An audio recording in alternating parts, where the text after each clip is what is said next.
work for it, ride for it, I'ma organize for it, stay up in the night and in the morning I'ma rise for it, heart for it, mind for it, ears for it, eyes for it, peace and a place on this earth for me and mine for it, work for it, ride for it, I'ma organize for it, stay up in the night and in the morning I'ma rise for it, heart for it, mind for it, ears for it, eyes for it, peace and a place on this earth for me and mine for it. Hey, peace. Thanks for tuning in. You're back on the Money, Power, Land, Solidarity podcast.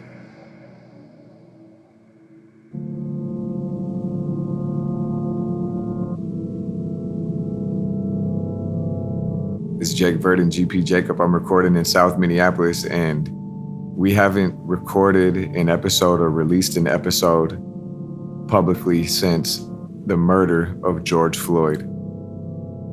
Before we move forward, I want to say rest in peace, rest in power to George Floyd, to Big Floyd.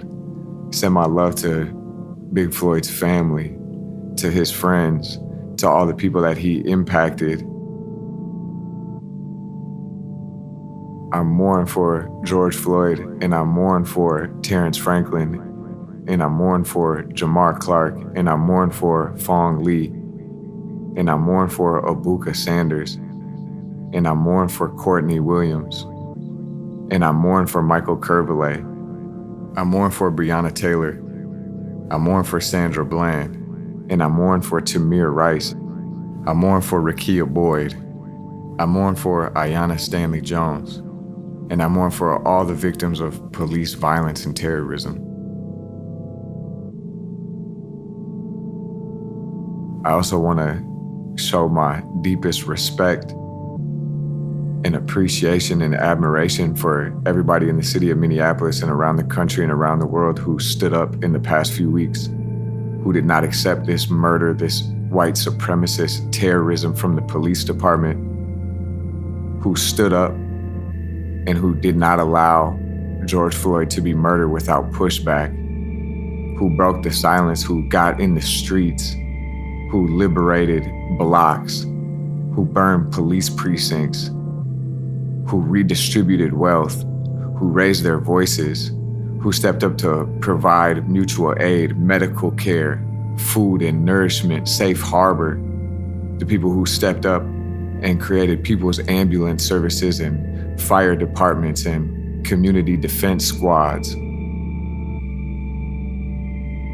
I salute and I honor the young people, the young Native and Black and Somali and working class Southsiders who I saw stand up at the 3rd Precinct. You honored us all. You made us all proud.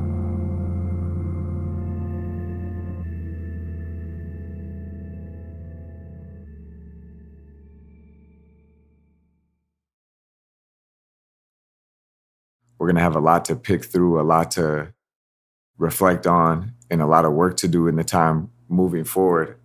I wanted to name the way the murder of George Floyd changed our lives and changed our cities before we move forward. And also, I wanted to bring us back to the mission that we've been on. George Floyd is not the first person to be murdered by the Minneapolis Police Department. And as we've talked about on this show, the political economy, the property relationships, the power relationships in the Twin Cities are rooted in white supremacy, of the genocide of the Dakota people, of the hyper-exploitation of Black people. Police violence is the enforcement wing of this racist capitalist state. The discussion of gentrification that we've entered into with the Money, Power, Land, Solidarity podcast was informed by my experiences with police violence in Northeast Minneapolis, even against my very privileged, straight, cis, white body. I've been brutalized by the police. I've been harassed by the police. My family has been harassed by the police. And I know that for the Black and brown folks in my life, it's been that much more intense and that much worse. And that police terrorism is a constant presence in the city of Minneapolis. The over-policing, the hyper-policing of Black and Native people in Minneapolis and poor people in Minneapolis is connected to the real estate economy. Mass incarceration, over-policing, is about warehousing what the capitalist economy has deemed a surplus population. Mayor Fry's call for more police officers year after year is connected to the project of gentrification, of making the city feel safe for the wealthier, whiter people that are being courted to come here. Property values in white supremacist capitalist America have always been built on the exclusion of Black and Native people, of the violent removal of Black and Native people. What we're seeing with the police terror from the MPD is tangled up with the power structure, with the property relationships. So in the call to abolish the police, we're also calling to reorganize the relationships of wealth and power that make up white supremacist society, to redistribute wealth and redistribute power so we don't need the police, so we can meet our needs and we can survive and thrive and prosper.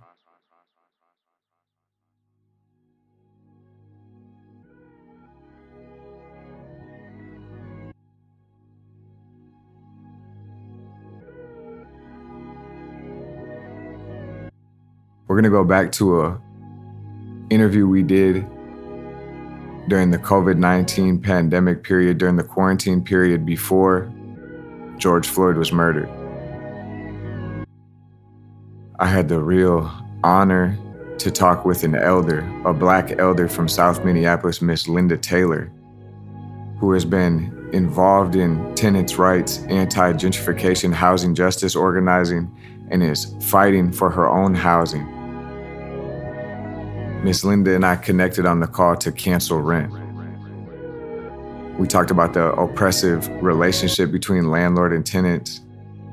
One thing that you'll hear, and I think it's important to hear Miss Linda Taylor's wisdom, is she was talking about the specific issue of price gouging and aggressive rent collection during the COVID-19 pandemic, how violent and absurd that is, but she was pointing to the general conditions of poverty, of racism in South Minneapolis, talking about gentrification in Powderhorn. Miss Linda lives very close to where George Floyd was murdered, in a part of South Minneapolis that for every day for some people is a life or death experience, where life is characterized by stress and oppression and poverty. And that's what Miss Linda was talking about, helping us understand that it's bigger than just the rent. I also wanted to play this interview with Miss Linda because if you listen towards the end, I ask Miss Linda Taylor, what advice do you have for the young people? What advice do you have as someone who's survived through the struggle and made it to a wise elderhood? And her response was so powerful, and it was a call for revolutionary action. It was a call for complete change. Nip this in the bud right now. It wasn't a call for moderation. It was a call for the young people to stand up and get to the root of the issues, the root of the problem. And I feel like that vibration that Miss Linda was on and was trying to get us on, that's what I saw in the young people in South Minneapolis. That's what I saw in people all across the city. And that's what I'm seeing all across the country and across the world. A revolutionary spirit. We're still demanding the cancellation of rents. Not only is there the quarantine, not only is there the economic consequences of the pandemic, there's the brutal day-to-day oppression of having to pay a landlord when your neighborhood is being occupied by killer cops and you're trying to stand up and get a boot off of your neck. We're talking about canceling the rent, and we're talking about revolution with Miss Linda Taylor. Money, power, land, solidarity.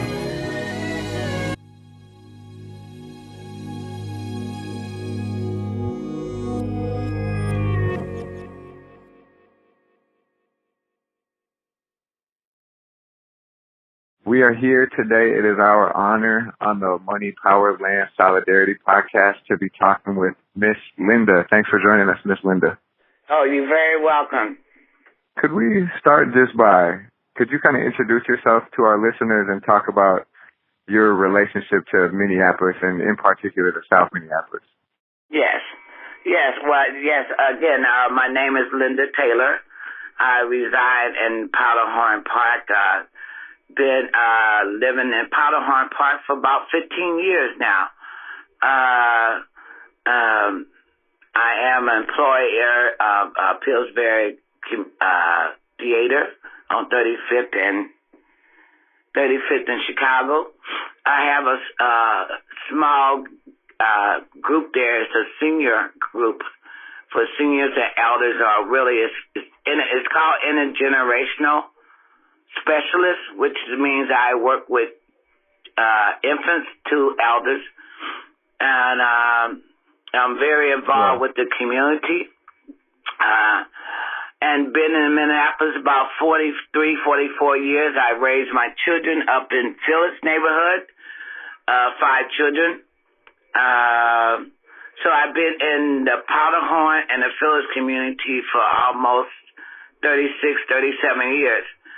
I really do believe and trust and enjoy my community, and I love the people, and I try to be a big part of whatever the community needs. I also went to entrepreneur school classes at Hope Center on Franklin and Portland. I did gardening there. I did cooking classes. We did retreats. So I've been around a long time, I should say, and just been enjoying and all of the community, different organizations that I am involved with. Yeah, and you're I've got to experience kind of your wisdom and presence in a couple different community spaces, and definitely when folks hear your name in my circles, they light up and really appreciate your presence. I just want to again say thank you for taking the time to talk with us today. It's a real blessing for us. And, we're talking today to get into a couple things. One, to talk about how this COVID-19 pandemic and the coronavirus is impacting people, and to point out the fact that things weren't okay before the pandemic, that there was a lot of people struggling. And we're going to talk a little bit specifically about housing. But I just wanted to hear, how has this pandemic impacted your life, and how do you see it impacting your community right now?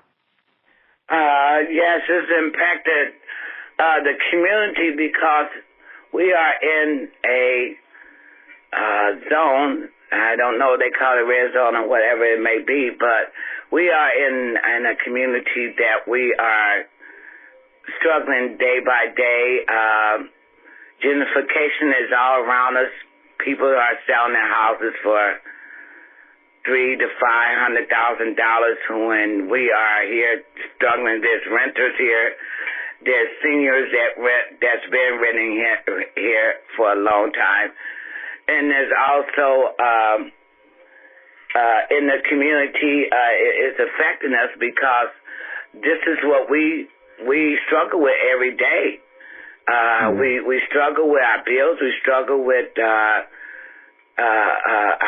health. We struggle with a lot of things. So we was going through this before, and then with all the gentrification around us, rents are so high, and the buildings that they are putting up, we can't even afford to live there. So we getting more or less just pushed out, and we got so many food deserts around us that our health is not being well taken care of. We got all the fast foods. We got all the corner stores, which is not good. We got one maybe several blocks away, Stewart, a co-op, but that tends to be very, very spendy. So we always had these problems. So by this COVID-19 coming, when it came, it not only isolated us, which a lot of them are anyway, because they can't get around. They depend on metro mobility. They depends on their family members to come and take them around. And with this, everything shut down. Not only for the people that's struggling, but for everyone, but the people that's struggling is a problem because they don't have the savings. They don't have the means to say, oh, well, we got 2 cars or whatever. We don't have to worry about this and that. So it's just a struggle. It's just a big flip side to being in a community that struggles, you know? Absolutely. Absolutely. I really appreciate you speaking the truth about gentrification. That's like a big theme of the podcast that I do, like this show that you're on. We talk about gentrification. Like I was raised in Northeast Minneapolis, yes, and really seen the way the neighborhood changed. But also, could you talk specifically about in your 15 years being in Powderhorn, how have you seen Powderhorn neighborhood change? And you spoke on a little bit, but just wondering if you could talk a little bit more about gentrification. Yes. Yes, it changed so much because when I moved in this neighborhood, it was mainly middle-aged people, meaning maybe from 45 to 55, maybe even older, maybe to 60. But these are, most of them are, they was baby boomers, so they was holding on to their homes and things like that, and they have their husbands and things like that. But now 10 years has passed from that 5 years. People are passing away because that's another 10 years, and so they like in their 70s, and hitting their 80s now, the baby boomers. So gentrification sets in, so you get all these people that they know that they can come in and make an offer that almost a person can't refuse because, number one, they need to upkeep their home. They need to pay the property taxes and things is just... And when gentrification comes in like that, that's when everything else steps up. You can't no longer afford to pay your property taxes. They got this going on, that going on. And as we age anyway, our body doesn't do what we did 15 years ago, less than 20 years. So if there's only one bathroom in a home, so that things like that, we had to move. We had to take care of ourselves so we can prevent falls and things like that, you know. So that's kind of like where I look at gentrification, because people come in, they buy these homes for $300,000 to $500,000, and then all around us, I mean, we don't even walk a block away. There's big complex being put up, and it's only geared to certain people of color to move in these places. And a lot of them, they tend to say, oh, well, we got Section 8, Section 42, or whatever, as people can move in. But everyone is not fortunate to have any kind of subsidized help from housing. So that's it's like 2 or 3 different things that I have seen Powderhorn go through. You know, and thereby we having this social distance now. That plays a big part of our isolation. We can't even go to the park. We can't talk. We can't even, even go to a person that we see, our neighbors, and hug them and stuff. So that has a lot to do with everything. I have a little library in front of my home, and that was my conversation. You know, that was my conversation every day. And now that this has set in, I don't see as many people, but if I do, they are not tending to stop because of the social distancing we have to do now. So that takes away, and that's pretty sad, because that's how I meet my neighbors. That's how we conversate every day what's going on in the neighborhood. That's how we keep up. Yeah, absolutely.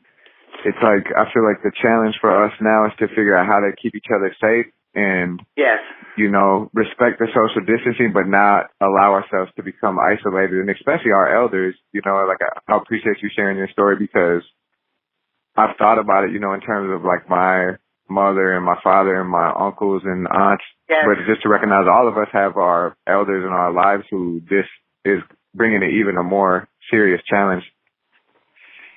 So it's so much more than the COVID-19. It's so much more than this pandemic that's going on. This has affected everything and everybody, but in such a different way because of the economy, period. Yeah. Say more about that. I just really believe that, you know. I think when you tend to not to have to worry about bills every day, of course that's going to keep the stress down. And you and I already know about stress. Stress works on your head, your brain, and it works on your upper body, which is your respiratory system, you know? So you get stressed out, even more stressed out. So then you have the baby boomers, and I'm not talking about I shouldn't just gear across the board. No, there are people that's in their 40s, like my children, early 40s, that's getting stressed out. They just, they're not used to this lifestyle. My children in their 30s and 40s, they was raised up in an area where everything is convenient. We want it now, we want it now, we want it right now. So they used to that. But now they don't have that. So that stresses them out because their lifestyle has been so used to different than what it is now. So, I believe everyone can get stressed out, no matter if you're 68 or 18. I think it's affecting everyone in different. Yes. And I think what's important to lift up about what you're saying, and I've heard you say a couple times in the last couple of days has really been on my mind, is across all ages, but really when you add class and race to the picture, the stress level is so different for people where even I'm a privileged white man in my 30s, but even being a working class person and having so much debt before this pandemic hit, like I know that it impacts I've suffered health impacts because of so much stress in my life, just trying to make my monthly bills, and because of debt collectors. So I feel like what I heard you saying that I think is really important is that for people who are already living under so much stress, that makes this pandemic hit even harder for folks who have the luxury of savings accounts or a lot more privilege, Yes, exactly. And when you say about how that works with people that do have savings and people that is your age that already had this from the beginning, now these bill collectors, the landlords, the car insurance people, anybody, they are not listening to this. They want money.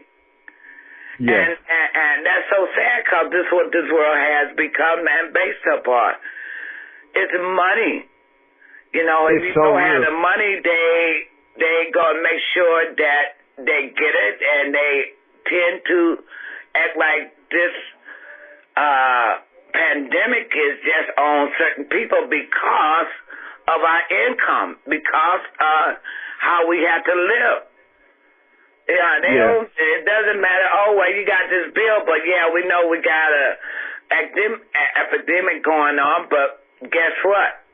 We don't care about that. That's kind of like that's what they said, more or less. We don't for real. Because that's what happened to me. Could you talk about that? Could you talk about what your experience has been like? I still can't believe you told me the other day that you actually had your rent raised in April. Like during the pandemic, your rent was raised? Yes. Well, yes, more or less it was as of March. My landlord did say to me, I haven't raised your rent in 3 years. I was like, okay. All right, so what did that mean? So he said, and, your late charges and this and that. So before this pandemic came, he did raise my rent as I filled out the new least, I believe it was the 28th, no, I take that back. I filled it out in February, which I think is kind of weird for him to say for April, but I filled it out. I don't have the paper in front of me, but I believe it was. But he raised it for $60. Okay, I'm already paying $13.50. Oof. Yes. Oof. I pay all the utilities, Jake, every last one of them, water, light, gas, sewer, garbage, okay? So that kind of like really adds up to maybe four or five bills a month, including my rent. Everything that has been, since I've been in this home, and when I purchased this home, which that's another story, we can talk about that too. But when I purchased this home, it had 15 years ago, it had no insulation. I got help for that. It had a gas leak. I paid for that through cost of my income. So this landlord has not done nothing, not even changed the light bulb. Not have done anything for this house. I am an ex-drywaller and construction worker and a landscaper. So I do all the shoveling. I do all of the upkeep to keep the yard groomed in there. I've been doing this for 15 years. So, and then with that piece, I also been in Minneapolis so long, and by working construction and so on and so forth, I do know many people of trade, from plumbing to you name it. So anything that has went wrong with this house or whatever needed repairs, from painting to whatever, I have connections even with senior services and where they come out and do so many hours and I pay them. Simply because if I had waited on him to do anything, it would never ever got done. Or if it did get done, it would be done so cheaply that it wouldn't even last. Yeah. And then I was always under the thumb under him saying, well, I need to know what's going on. Yeah, okay, well, then when I tell you what's going on, you turn it around and disrespect me by saying, you know, you should have told me this before. When did this, you know, I get questions like, when did this start happening? How was it working there? That's, you know, so there's a lot of disrespect going on with that. Yeah. And then if something need to be done, like I have it's like a flooring linoleum. It's like yeah, I understand. Yes. Yep, linoleum. Yeah, I have that type of kitchen floor. I've been asking him to replace this flooring. I know over 10 years, maybe 7 or 8 years. I had a water heater downstairs that was 16 years old last spring and was leaking. So by my income and by me being qualified for different programs, I called in to have someone come out to look at the water heater. They said to me, oh, this should have been replaced. Who pays the water? I pay the water. Well, no wonder your water bill's kind of high here. So this is what the gentleman said. Wow. So turn around. Only way I was able to get help, which I was going to get help, but by the time the owner, Greg, found out about it, he took it upon himself and said, no, I don't want no one here to bring a water heater. I said, but Greg, it's free. All you got to do is sign the paper because you're the owner of this house, so to speak. He would not do it for me. So I had to turn around, being stressed out, paying the water bill like I do. I had to call the city. And the city rolled him up. And I'm telling you, it was so kind of scared. It was kind of, I was being kind of scared for my life because when he found out about it, he came over. And me and the neighbor was in the backyard. He backed up and he drove up in my backyard at least 30 miles per hour. Wow. And I had witness, and my witness is my neighbor, which is she's in legal services. So her name is Marty. So as we talk, I will introduce you to her and everything like that. But yes, my neighbor was in the yard with me. She said, "Well, what's going on, Linda? What's going on?" Because she could see that he was angry. She could see that his face was red. He was slamming doors, getting out of the truck. And I said to my neighbor, "Well, I'm having some problems because he has to put in a water heater. He has to." So she said to me, my neighbor said, "Well, I don't think it's safe for you be over there with him by yourself." I said, "No." I said, I will go here and talk to him. She said, she says to me, "Miss Linda, do you want me to go in with you? Because that's not good, by him driving up there." And I'm telling the situation. I said, "No, I'm fine." So she went in her house. I went in mine. So when I came in my home, he called me a backstabber. Wow. Now, I'm in my home. He's so disrespectful, but he's calling me names, and he's red as a beet, and he's like, "You could have just killed." I said, "Greg, I told you many a time that water heater needs to be replaced." "Well, now I got a point against me because I'm a landlord." So that froze my mind right then and there. I don't.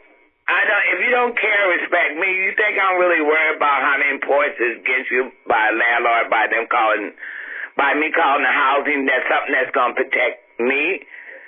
Yeah. And protecting my bill that I have to pay every month.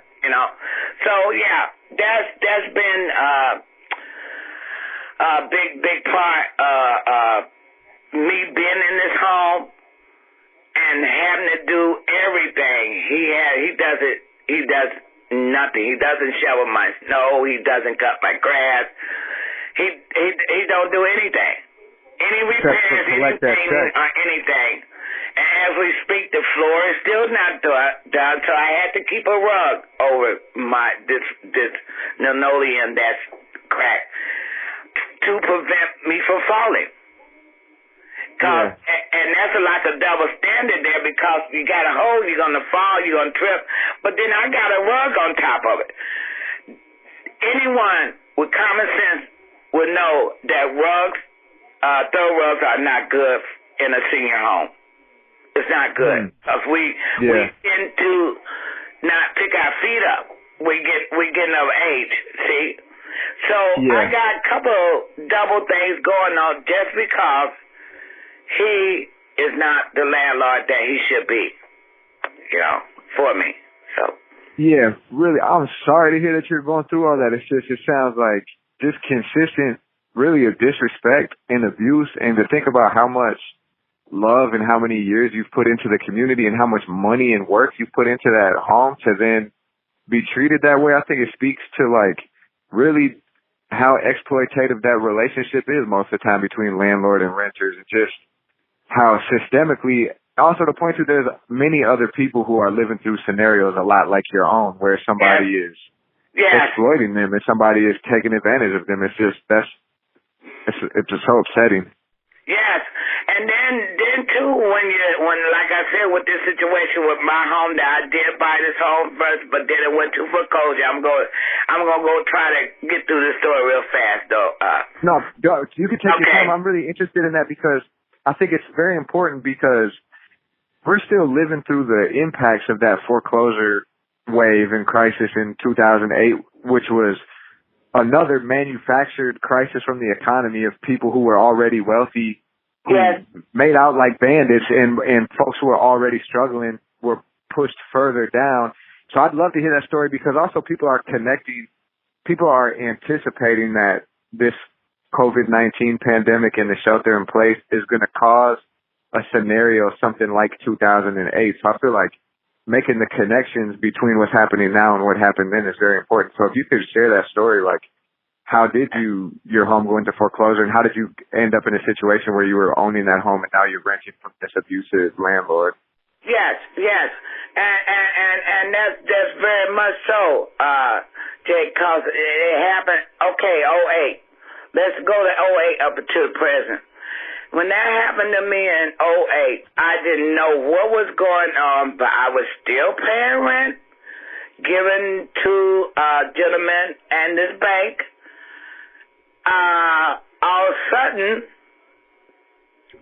things got a little hazy. And, of course, things happen in life. So what had happened with my situation, not only the banks in the '08 and the bank, what happened to me in my personal life, I was going through a countersuit for a nursing home that my daughter had just had a stroke. I was going through a suit with them because they was not paying me correctly. So not only did I have this housing, my home to deal with, I was dealing with bills still. I was dealing with my daughter having a devastating medical problem. Yeah.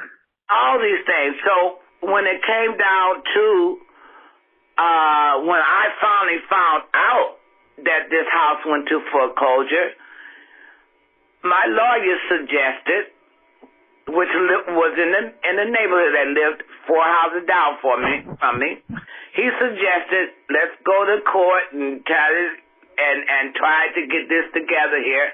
But in the meantime, let's cover you also because you got bills, you got, at that time, mortgage. It wasn't called rent out. This is my home. He said, let's go and get all this covered.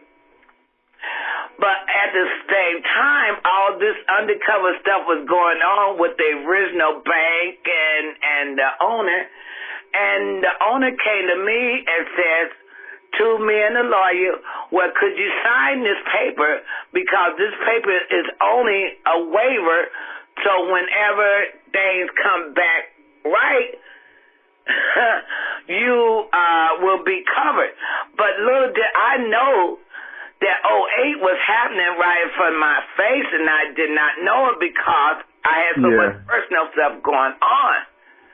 And I was trying to protect myself and my home by being able to pay bills, my mortgage. So there was a lot of undercover and hidden things going on with that. So getting back with me owning this home and going through what I'm going through, I did sign a paper. I was under the assumption, and so did my lawyer, because being a lawyer, I mean, how much can you trick a lawyer, because, they usually know all the angles. And he agreed. He said, well, Miss Lynn, I think you should just go on and sign that just for protection. But in later time, when all this came down with the owner and the bank got caught up and President Obama pulled people out, it was too late by then, because he was taken off all his properties. He had several properties from here to over north to wherever.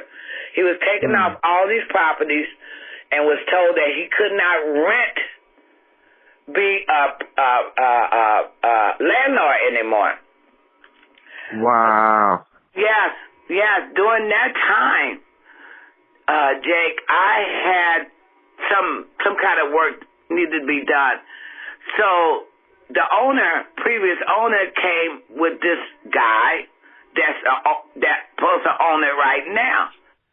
And I said to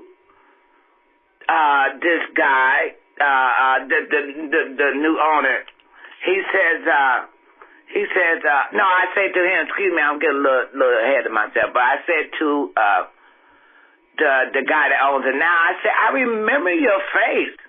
I remember you was over here with the previous owner. You was going to fix this and that. He's turned beak red. He said, no, you never see me over here.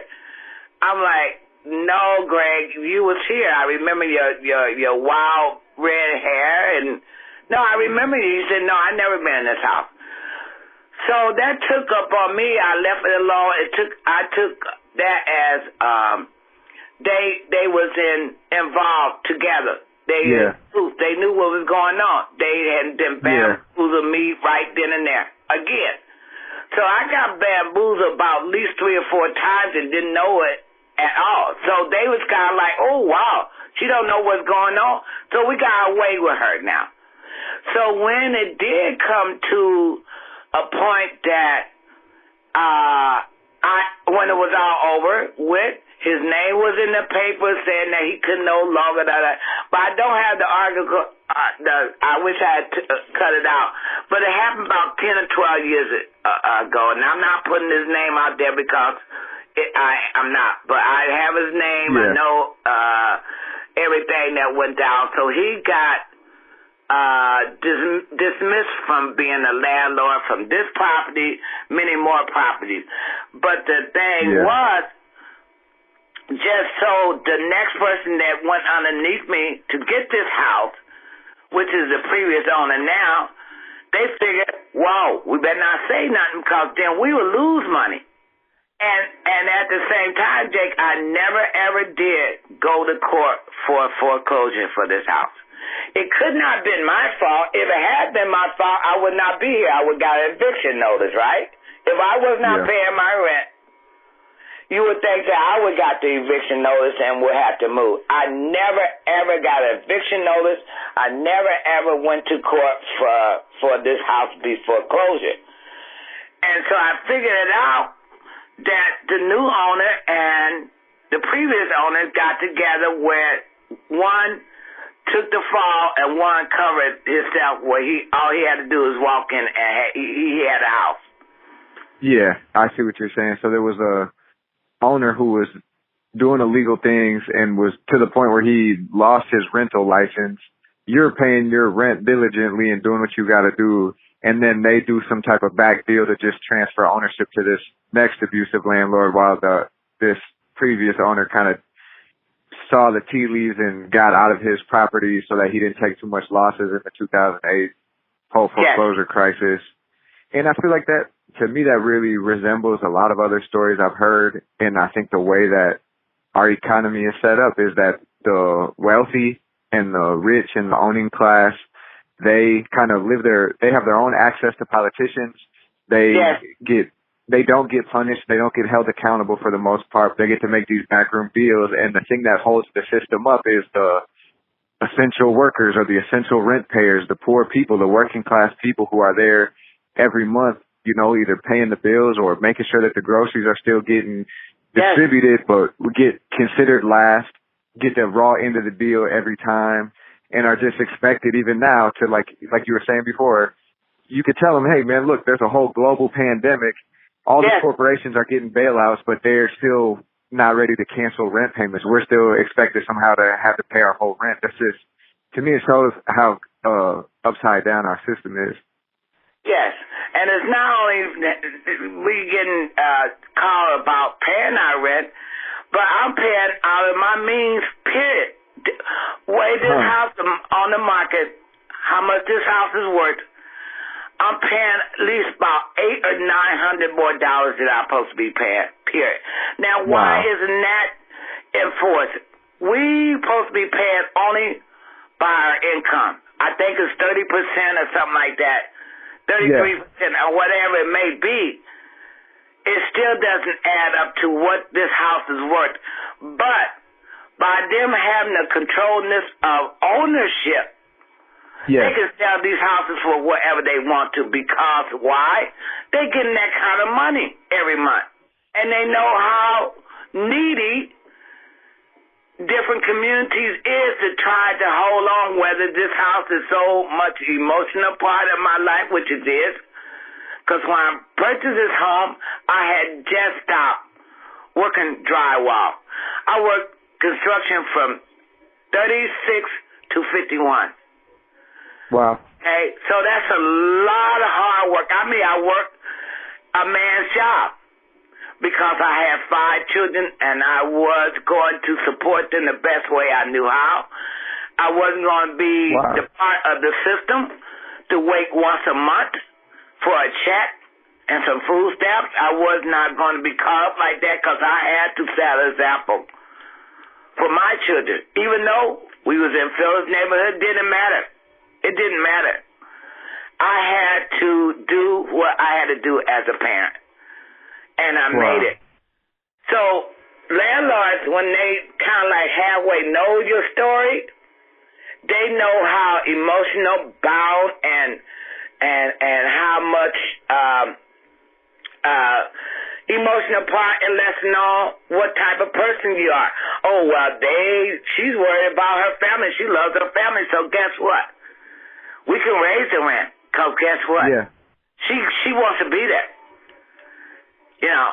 They'll look for any angle to know that they could push you because that's how much you care about your family. Is you'll come up with the extra money, or they know that people's got limited options, and that's why you see the more oppressive conditions with people who have more limited options because of racist, classist society, you know? So they know that because black people are more likely to get harassed by the police, they can hold that over your head and not have to come fix repairs because they're counting, or they're an undocumented person. I was talking to somebody this week who's undocumented and saying that their landlord was already counting their stimulus check, you know, but the landlord didn't even know that they don't get a stimulus check because they're undocumented.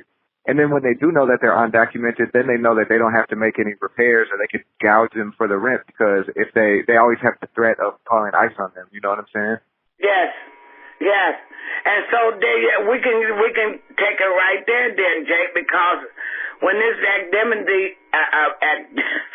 when this COVID-19 come in, I'll go back and forth with the word. It's so confusing and anyway, that's why I'm having a problem with saying the correct word. But going back, even in March.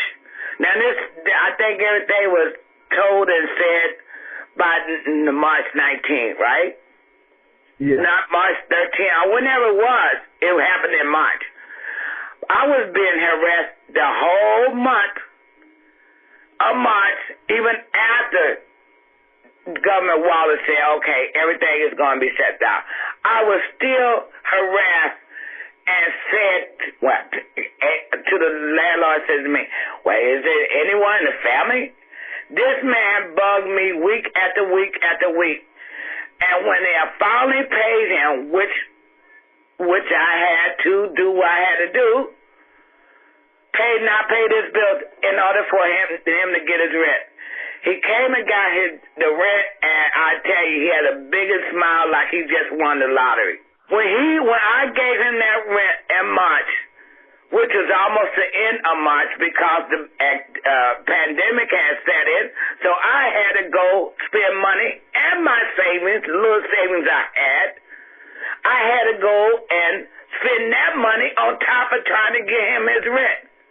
And he says that. And again, he talks about my money, my working money. Oh, don't you have this? Don't you have that? Ain't you on this budget? Ain't you on that budget? That's none of your business. How dare you come in my home and ask me what's in my pocket? And then he says, oh, well, you're going to have a stimulus checks. I heard about that. But he said, oh, I think all that's a hoax. He's such of a contradiction type of person. He says one thing, but he says the other so he can be in my pocket and see. You know, he acts like he cares because he wants to know, oh, did you get your stimulus check yet? Yeah, as if he has claim to your money before you do, or something like that. And that just shows that it's an oppressive relationship, a landlord and a tenant, where like that's a human right. That's your home. You've earned that home. Like your heart, your blood, sweat, and tears is there. Like I feel like telling him, like, bro, why don't you go get a job? You know, or like go. Leave my money alone. Yeah. Exactly. Well, he says that. Well, you know, I own all these buildings, and well, if you got all these buildings like you undermining me with my own home, that's all good. That's on you. Yeah. Well, you know, good for you that you got all these properties. But if you got these properties where you got my home, that means nothing to me. Well, I have to work. I still have to work, no matter if the COVID-19, I still had to get out. Well, you picked that. That's your choice. You the one that wanted these apartments. You the one that wanted to be the landlord.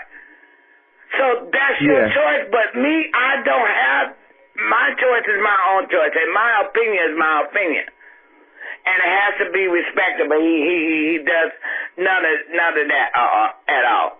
And I did let you know that I did send him a letter that Andrew, I can't think of Andrew's last name, but these my neighbors live right across the street from me. I know many of folks that is helping me, including you, Jake, to know about what's happening in the community. And I did send him this letter. I tell you, he called me, and if I could see his face, I would have been frightened. The way he talked to me. Angry. Yeah, he says to me, could you explain this letter to me? I mean, talking to me like that.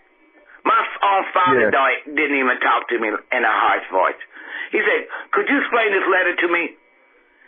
I said, Greg, it's self-explanatory. It says what it says. Well, what is this in the big bold letter that if you have the money, you will pay the rent. If not, you won't pay it at all. Well, that's what the letter says. Because this COVID-19, I didn't start this. This is affecting everyone, but it's affecting everyone in a different way because I'm not rich, you know. But then on the flip side, there's people that are rich that do have the money to do where they're not going to be hurting. Exactly. And there's enough money where they've already passed several $1 trillion stimuluses, and rich people are getting bailed out. Nobody should be sweating paying the rent right now, is my opinion, especially somebody like yourself, an elder who's raised her children, who does so much for the neighborhood. Even to think that you have to deal with him calling you like that and treating you that way is unacceptable. And there's enough money out there to cancel rent. You know, nobody should have to sweat, and not even just for these first couple months, but for an extended period. And there's money to cover it. It's just that these people don't want their power interrupted, and they don't want their extra income. These are people who, he's got all these properties because he probably goes on vacations, and I guarantee he don't live in the Phillips neighborhood, you know what I'm saying, or Powderhorn. No, he does not. It's about maintaining class hierarchy, you know? Yeah. Yeah, he stays out by a beautiful Minnehaha Falls, okay? Yep. Yeah, that's where he stays at. Yeah. So, and then at the other piece too, when you talk about the stimulus checks and stuff like that.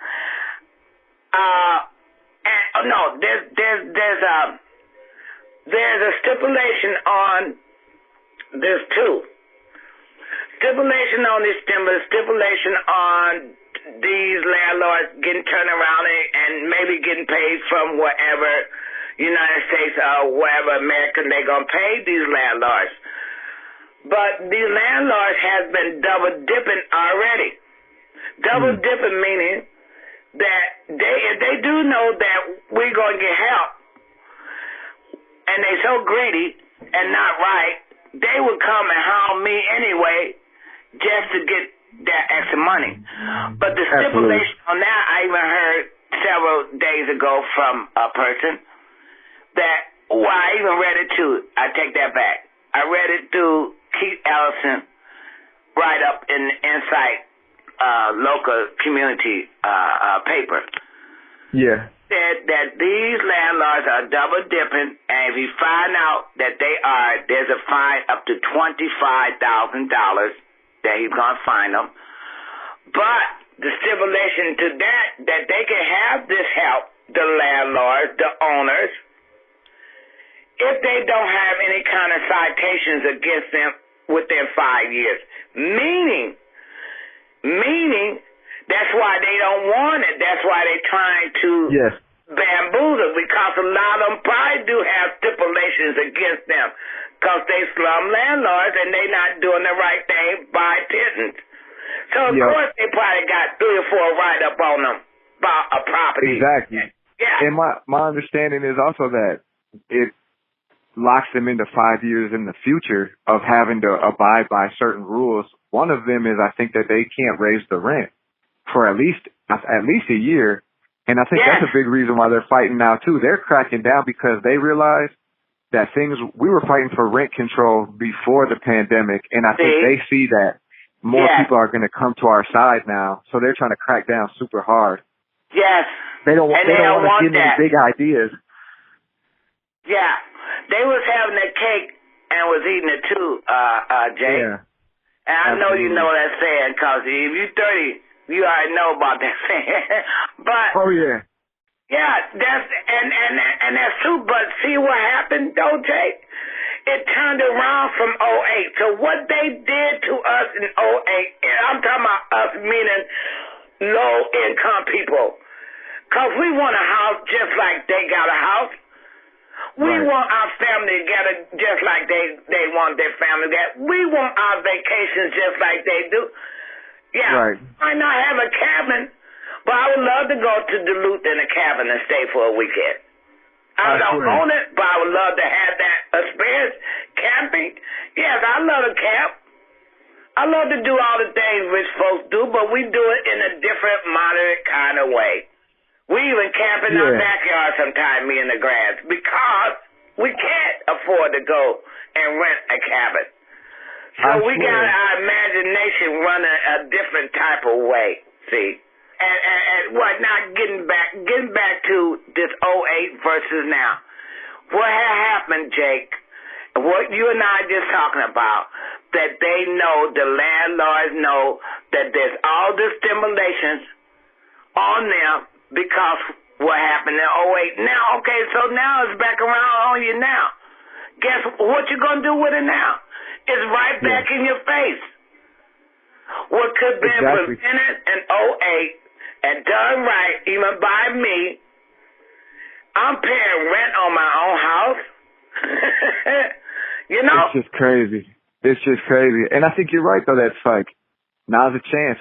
And this is a breaking point, and we could do something different. We saw how it didn't work in '08 to just let the banks off the hook and to let them go back into doing whatever they want to. So hopefully, like, I think that the message that you're sending right now is going to resonate with a lot of people, and I feel like that's the vibration that people are on, is like starting to wake up to the fact that we need to do things differently.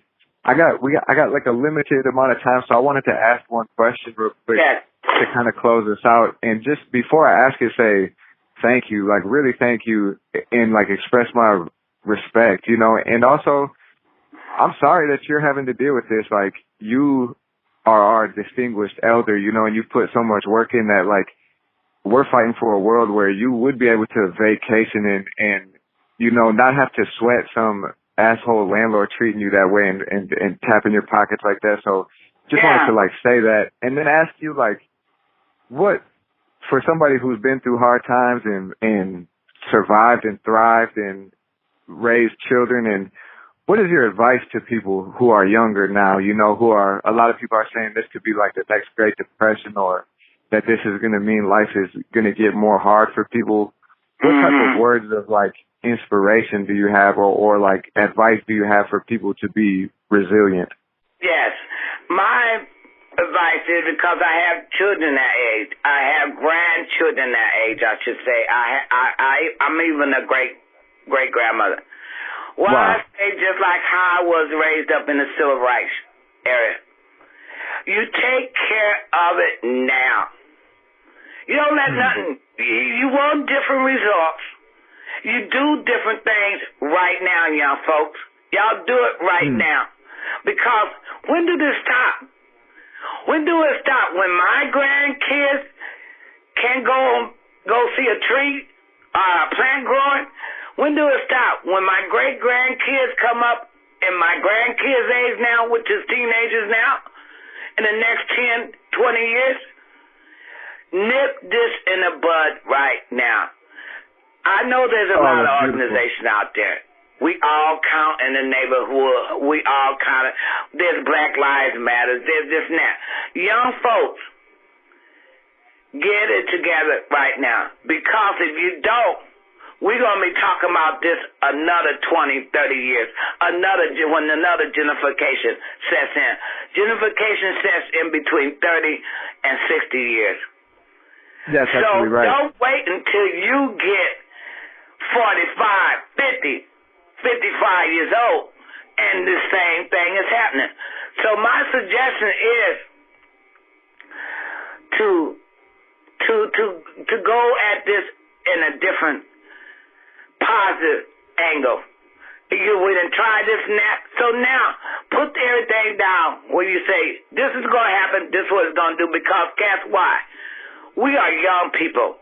We want the same thing you guys had, if not more, because technology is a different thing in this area. But a lot of things have not been respected, you know. That's why we had global warming. That's why we have climate control. So this is a time to stop this right now. And I truly believe that people have a lot to do with, and it's only common sense. People have everything to do with global warming. And all this, because their attitudes, whatever you put out in the universe, whatever you put out in that technology for misuse, it's going to come back wrong. It's going to come back wrong. You know, so if we see our surroundings around us, the glaciers and everything, the water level, the poor animals, all the gunk and the junk that whales and everybody's is eating now, it's time to stop. It's time to stop. And then maybe, just so maybe, when these things like this happen in a positive way, there's no way negativity can penetrate it. There's no way.